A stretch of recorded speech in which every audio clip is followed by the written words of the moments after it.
നമസ്കാരം, മലയാളി വാർത്തയിലേക്ക് സ്വാഗതം. പുതുവർഷത്തിലും മുഖ്യമന്ത്രി പിണറായി വിജയനെ വിട്ടൊരു കളിക്ക് ട്രോളന്മാരില്ല. എടുത്തുടുക്കുക എന്ന് കേട്ടിട്ടില്ലേ? അതാണ് സംഭവിച്ചുകൊണ്ടിരിക്കുന്നത്. ഏറിൽ കിടന്ന് അമ്മാനമാടുന്ന പിണറായി എന്നെ ഒന്ന് നിലത്തേക്കിറക്കട എന്ന് കരഞ്ഞ് നിലവിളിക്കുകയാണ്. മറ്റൊന്നുമല്ല, നമ്മുടെ സർക്കാർ പുറത്തിറക്കുന്ന ഒരു പുതിയ ബ്രാൻഡിക്ക് പേര് നിർദ്ദേശിക്കാൻ പറഞ്ഞിരുന്നല്ലോ. അതായത് പാലക്കാട്ടെ മലബാർ ഡിസ്റ്റിലറീസിൽ നിന്നും പുറത്തിറക്കുന്ന ബ്രാൻഡിക്ക് ഉചിതമായ പേരും ലോഗോയും നിർദ്ദേശിക്കുന്നവർക്ക് 10,000 രൂപ പാരിതോഷികം പ്രഖ്യാപിച്ച് ബെവ്കോ ഒരു പരസ്യമൊക്കെ അങ്ങ് ഇട്ടായിരുന്നല്ലോ. എന്നാൽ ഈ പരസ്യമൊക്കെ അങ്ങോട്ട് ഇട്ടപ്പോഴത്തേക്ക് നല്ല ഒന്നാം തരം പേരുകൾ കിട്ടും എന്നൊക്കെയാണ് മലയാളികൾ അങ്ങേ തലക്കൽ വരെ പോയി ചിന്തിക്കുന്നവരാണല്ലോ. അതുകൊണ്ട് നല്ല പൊളപ്പൻ പേരൊക്കെ കിട്ടും എന്നായിരുന്നു കരുതിയത്. പക്ഷേ അത് നേരെ ചെന്ന് വീണ് പൊട്ടിയത് മുഖ്യമന്ത്രി പിണറായി വിജയന്റെ മൂട്ടിലായിപ്പോയി. ഈ ഒരു പരസ്യം അങ്ങോട്ട് പ്രഖ്യാപിച്ചു തൊട്ടടുത്ത നിമിഷം മുതൽ തന്നെ എല്ലാവരും മുഖ്യമന്ത്രിയെ പേരുൾപ്പെടെ പറഞ്ഞുകൊണ്ടായിരുന്നു ബ്രാൻഡിക്ക് പേര് നിർദ്ദേശിച്ചത്. ഇതോടെ ബെവ്കോ ആകെ പുലിവാലി പിടിച്ച നിലയിലാണ്. KCBC മദ്യവിരുദ്ധ സമിതി അടക്കമുള്ളവർ വിഷയത്തിൽ സർക്കാരിനെ കുറ്റപ്പെടുത്തി രംഗത്ത് വന്നതിന് പിന്നാലെ സോഷ്യൽ മീഡിയയിൽ ട്രോളുകളുടെയും ബഹളമാണ്. 2-3 ദിവസമായി ഈ ട്രോൾ ഇങ്ങനെ നടന്നുകൊണ്ടേയിരിക്കുകയാണ്. എന്നാൽ ഈ ട്രോള് ഒരു വലിയ ചർച്ചയിലേക്കും വാർത്തയിലേക്കും എത്തുന്നത് എന്തുകൊണ്ടാണെന്നറിയാമോ? ഇതിൽ സ്വർണ്ണക്കൊള്ളയുമായി ബന്ധപ്പെട്ട് ഈ പുതിയ ബ്രാൻഡിയെ കൂട്ടിക്കുഴച്ചു മലയാളികൾ. അതായത് ഗോൾഡ് തെഫ്റ്റ് എന്നൊക്കെ പറഞ്ഞ് പേര് നിർദ്ദേശിച്ച പല ആൾക്കാരുണ്ട്. ഗോൾഡ് തെഫ്റ്റ് പ്രീമിയം എന്നൊക്കെ കൊടുത്താൽ മതി എന്നൊക്കെ പറഞ്ഞുകൊണ്ട് പല പേരുകളാണ് പങ്കുവച്ചത്. അതിൽ മറ്റൊന്നുണ്ടായിരുന്നു, ക്യാപ്റ്റൻ ബ്രാൻഡി എന്ന് കൊടുക്കുക, നല്ല വെച്ചടി കയറ്റമായിരിക്കും എന്നൊക്കെയുള്ള ചില കമൻറ്റുകൾ ഉണ്ടായിരുന്നു. ആനുകാലിക വിഷയങ്ങളടക്കം പരിഗണിച്ചുകൊണ്ടാണ് പലരും പുതിയ മദ്യ ബ്രാൻഡിന് പേര് നിർദ്ദേശിച്ചിരിക്കുന്നത്. ആ പേരുകൾ കൂടി നമുക്കൊന്ന് നോക്കാം. ക്യാപ്റ്റൻ, ഡബിൾ ചങ്കൻ, കപ്പിത്താൻ, പോറ്റി, ഇങ്ങനെ പോകുന്നു ആളുകൾ നിർദ്ദേശിക്കുന്ന ബ്രാൻഡുകളുടെ പേരുകൾ. കമന്റ് ചെയ്യുന്ന 50 പേരിൽ പകുതി പേരും ക്യാപ്റ്റനാണ് മുൻതൂക്കം നൽകുന്നത്. സർക്കാർ ഉൽപ്പാദിപ്പിക്കുന്ന മദ്യത്തിന് ജവാൻ എന്ന് പേരുള്ള സ്ഥിതിക്ക് ക്യാപ്റ്റൻ എന്ന പേരും നല്ലതാണെന്ന് പലരും നിർദ്ദേശിക്കുന്നു. കപ്പിത്താൻ പേര് നിർദ്ദേശിക്കുന്നുണ്ട് പലരും. ഹിറ്റടിച്ച പോറ്റിയെ കേറ്റിയെ പാട്ടിന് പിന്തുടർച്ച പോലെ പോറ്റിയെ കേറ്റി, പോറ്റി ബ്രാക്കറ്റിൽ എസ് എന്ന പേരും നിർദ്ദേശിക്കുന്നവർ ഏറെയാണ്. കേരള ലഹരി, K brandy, K kick, K രസം എന്നീ പേരുകളും ഉചിതമെന്ന് പല കമന്റുകളും വരുന്നുണ്ട്. ഗോൾഡ് തെഫ്റ്റ് ബ്രാൻഡി എന്നോ സഖാവ് ബ്രാൻഡി എന്നോ ചേർത്താൽ കൂടുതൽ വിറ്റുപോകുമെന്നും ഉപദേശമുണ്ട്.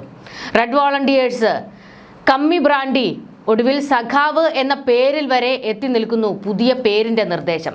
മറ്റൊരു പേരുകളും ആരും നിർദ്ദേശിക്കുന്നില്ല. എല്ലാം സർക്കാരുമായി ബന്ധപ്പെട്ട പേരുകൾ മാത്രമേ, പ്രത്യേകിച്ച് പിണറായി വിജയനും CPM-ഉമായി ബന്ധപ്പെട്ട് നിൽക്കുന്ന പേരുകൾ മാത്രമേ എല്ലാവരും നിർദ്ദേശിക്കുന്നുള്ളൂ. അതിനപ്പുറത്തേക്ക് വേറൊരു പേര് പുതിയ ബ്രാൻഡിക്ക് ചേരില്ല എന്നാണ് അവർ പറയുന്നത്. ലോഗോയിൽ മുഖ്യമന്ത്രിയുടെ ഫോട്ടോ വെച്ചാൽ കൂടുതൽ മദ്യം വിറ്റുപോകുമെന്നും ചിലർ ഉപദേശിക്കുന്നുണ്ട്.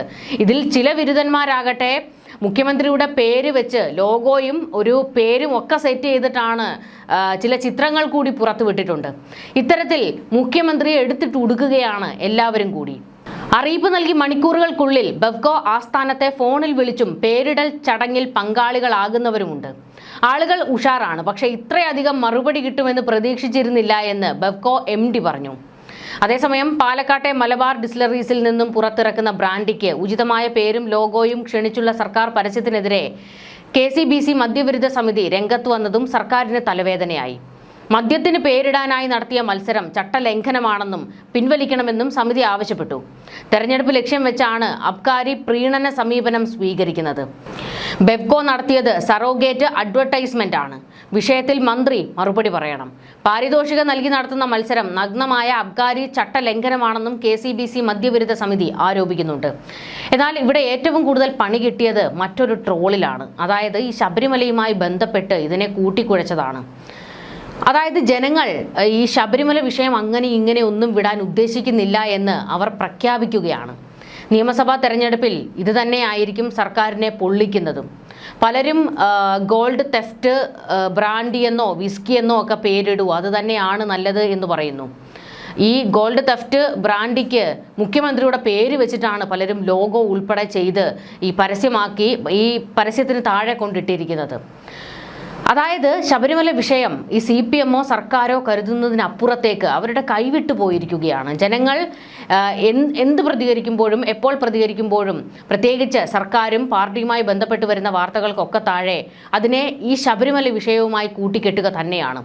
CPM-ലെ ഉന്നതന്മാർക്ക് ഈ കൊള്ളയിൽ പങ്കുണ്ടെന്നും ഭരണകൂടം ഈ കാട്ടുകള്ളന്മാരെ സഹായിക്കുകയാണെന്നും അവരെ സംരക്ഷിക്കാനാണ് നീക്കം നടത്തുന്നത് എന്നുള്ള ഒരു ധാരണ ജനങ്ങളിലേക്ക് വീണിരിക്കുന്നു. അതിൻ്റെ പ്രധാനപ്പെട്ട ഉത്തരവാദികളും ഇവർ തന്നെയാണ്. കാരണം ഇപ്പോൾ അറസ്റ്റിലായിരിക്കുന്ന ആരെയും പാർട്ടിയിൽ നിന്ന് പുറത്താക്കാൻ തയ്യാറായിട്ടില്ല. പ്രത്യേകിച്ച് പത്മകുമാറും വാസുവും ഒക്കെ പാർട്ടിയുമായി ഏറ്റവും അടുത്ത് നിൽക്കുന്നവരാണ്. പത്മകുമാർ പത്തനംതിട്ടയിലെ പ്രധാന നേതാവാണ്, കോന്നി MLA ആയിരുന്നു. അപ്പോൾ അത്തരത്തിൽ വലിയ ഒരു പദവികൾ വഹിക്കുന്ന ആൾക്കാർ തന്നെയാണ് ഇപ്പോൾ അറസ്റ്റിലായിരിക്കുന്നത്. എന്നാൽ അവരെ ഒന്നും തള്ളിപ്പറയാനോ മാറ്റി നിർത്താനോ പാർട്ടി തയ്യാറാകുന്നില്ല. ഇപ്പോഴും അവരെ സംരക്ഷിക്കുന്ന ഒരു നിലപാടാണ് സ്വീകരിക്കുന്നത്. മറ്റൊരു കാര്യം, കടകംപള്ളി സുരേന്ദ്രന്റെ ചോദ്യം ചെയ്യൽ ഇത്ര വൈകിപ്പിച്ചതിൽ ഭരണകൂടത്തിന് വലിയ പങ്കുണ്ട്. അതായത് തദ്ദേശ തെരഞ്ഞെടുപ്പ് കഴിയുന്നത് വരെ ഒരു കാരണവശാലും കടകംപള്ളിയെ ചോദ്യം ചെയ്യരുത് എന്ന വലിയ സമ്മർദ്ദമായിരുന്നു SITക്ക് മുൻപിൽ ആഭ്യന്തരമന്ത്രി കൊടുത്തത്. അപ്പോൾ അതുകൊണ്ട് തന്നെയാണ് ചോദ്യം ചെയ്യൽ ഇത്ര വൈകിയതും. എന്നാൽ ചോദ്യം ചെയ്തിട്ട് പോലും അത് പൂഴ്ത്തിവെക്കാനുള്ള ഒരു നീക്കമായിരുന്നു നടന്നത്.